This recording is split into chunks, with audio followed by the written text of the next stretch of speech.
billion years after the Big Bang.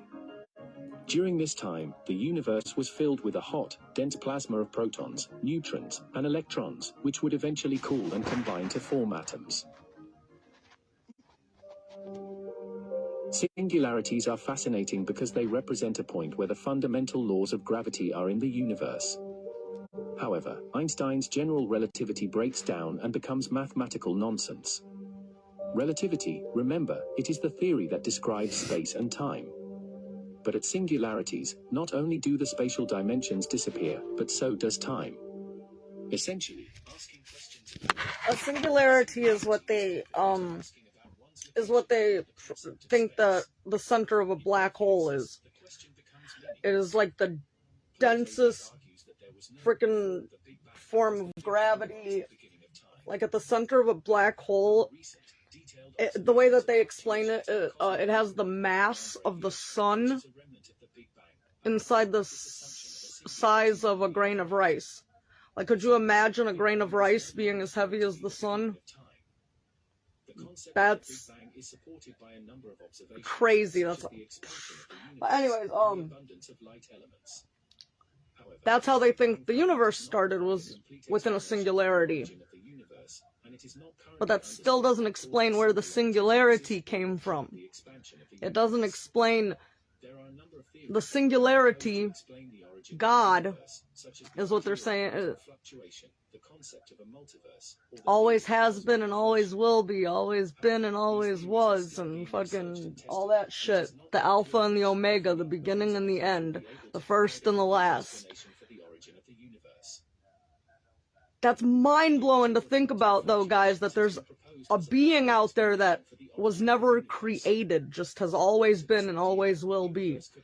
The singularity. Because where the fuck did the singularity come from? We're gonna blow your fucking minds tonight, y'all. We're gonna blow your fucking minds. A temporary change in the amount of energy at a point in space. It is a fundamental prediction of quantum mechanics, which is the theory that describes the behavior of matter and energy on the smallest scales. According to quantum mechanics, particles can exhibit both wave-like and particle-like behavior, and the behavior of a particle can be described using a wave function. The wave function of a particle describes the probability of finding the particle at a particular location. Again, just so you guys know the premise of what we're talking about. They're talking about how the universe started with a singularity. A singularity is what they think the center of a black hole is. A singularity is the biggest amount of gravity you could possibly have. It's like if a grain of rice weighed as much as the sun. If you were able to compress the sun into the size of a grain of rice, that's what a singularity is. And the singularity exploded and caused the Big Bang, and that's where the universe came from. Supposedly, that's the Big Bang theory. But the question is, where did the singularity come from? And what is a singularity? Because no one's ever been able to go inside a black hole. There's even a theory, if we get really deep into this, I'm going to show you, where now they think that a singularity doesn't even exist. That there's no such thing as a singularity, that the center of a black hole is actually... I mean, this has been a theory for a while, that it's a wormhole that just pulls you from one dimension to the other. And that different black holes shoot you into different dimensions, but you can't come back in through them. You can go through them. That's why, like, if you guys have ever watched the show, Quantum Leap, quantum physics, Quantum Leap, he goes through portals, but he can never get back to where he originally came from. And that's why he, like, fucking goes insane and wants to kill himself and shit, because he just wants to get back to his wife and his children and his life, but he can't, because his dumbass went through a fucking portal. And now all he can do is continue to go through more portals and keep shooting back into other dimensions and other realities, but he can never get back home. So what is God? Because God is the singularity, right? But what if there's no such thing as a singularity? So, whatever.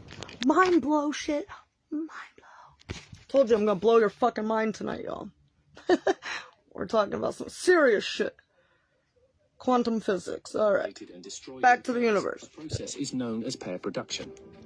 For example, an electron and a positron, which is the antimatter counterpart of the electron, can be created from a single photon of light. This process is described by the equation E equals mc squared, which shows that energy and mass are interchangeable and that matter can be created from energy. A quantum fluctuation... Oh, and just so you guys know, before we get any further into this, the E equals mc squared, Einstein's theory of relativity, is no longer a theory. It's a scientific fact now. It was proven like 20 years ago or something like that. Look it up. It's not a theory anymore. It's a proven fact. So all this... Position of a particle, the less accurately we know its momentum, and vice versa. Explanation for the origin of the universe. According to this idea, the universe could have arisen from a quantum fluctuation in the vacuum of empty space, which led to the creation of matter and energy. This theory is known as the quantum fluctuation model of the universe. A quantum fluctuation is a temporary change in the amount of energy at a point in space. It is a fundamental prediction of quantum mechanics, which is the theory that describes the behavior of matter and energy on the smallest scales. According to quantum mechanics, particles can exhibit both wave-like and particle-like behavior, and the behavior of a particle can be described using a wave function. The wave function of a particle describes the probability of finding the particle at a particular location in space. Quantum mechanics also predicts that particles can be created and destroyed in pairs. A process is known as pair production. For example, an electron and a positron, which is the antimatter counterpart of the electron, can be created from a single photon of light. This process is described by the equation E equals mc squared, which shows that energy and mass are interchangeable and that matter can be created from energy.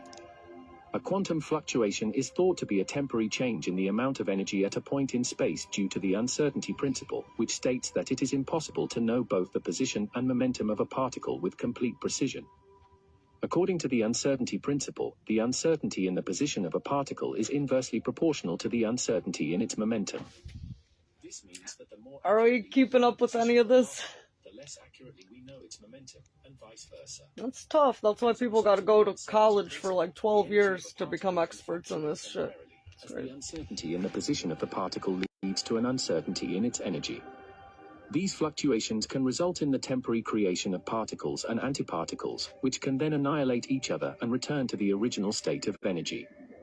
However, the quantum fluctuation model of the universe is still a subject of research and debate, and it is not yet clear whether this idea is a viable explanation for the origin of the universe.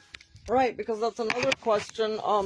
If energy cannot be created or destroyed, if energy has always been and always was, which still boils down to God, because that's how he's described in the Bible, as the Alpha and the Omega, the beginning and the end, always has been, always will be, always was, always is, you know, all that good stuff. So that's how he's, and this is before, you guys gotta realize that the Bible was written thousands, tens of thousands of years, the early parts of the Bible, before we knew anything about science or quantum physics or anything like that. So God was already describing himself as a singularity. God was already describing himself as something we didn't even know existed tens of thousands of years ago to people. So before the existence of science or quantum, and especially before the existence of quantum physics, God had already described himself to the people in the Bible as what we call today a singularity, or an energy, because energy cannot be created or destroyed. It always has been, always will be. The theory of relativity, all that good shit. Keep up with me here, people. We're talking quantum physics. There's a reason why people go to fucking college for 12 years for this shit. Anyways, hey Tim. Fuck, I lost my train of thought. Quantum physics.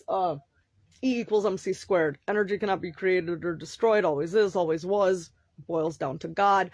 The Big Bang Theory says that there was a singularity. That's how the universe started. A singularity is a point of density in the universe, aka what people theorize as a black hole.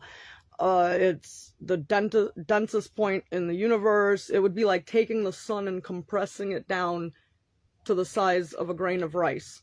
So if a grain of rice was as heavy as the sun, that's what a singularity is. It's an extreme form of mass.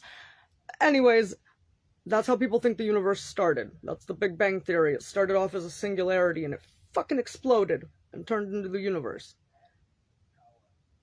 The question is, where did the singularity come from? Where did the energy come from? If energy cannot be created or destroyed, thus energy is God. The singularity is God. Where did that come from? So, basically, by the end of this, you guys aren't going to be atheists anymore, so keep watching.